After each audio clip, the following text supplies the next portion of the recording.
अस्सलाम वालेकुम my YouTube family. आज हम बनाने लगे हैं कड़ी।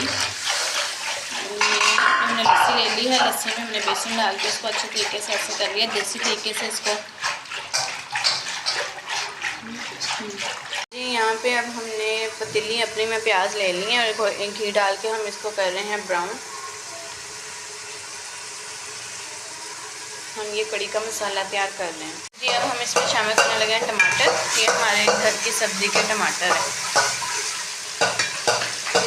ये भी हमारी घर की मिर्चें हैं, फ्रेश ताज़ा। उनको भी अब हम काट लेंगे जी। हमने इसमें हरी मिर्ची शामिल कर दिया। हम शामिल करेंगे लहसुन अदरक का पेस्ट।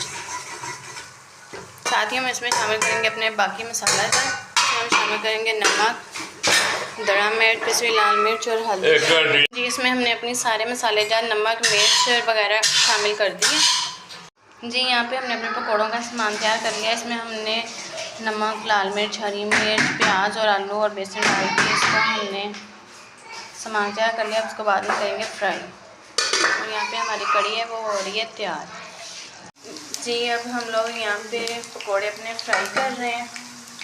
यहाँ पे हमने जो मैदा बनाया था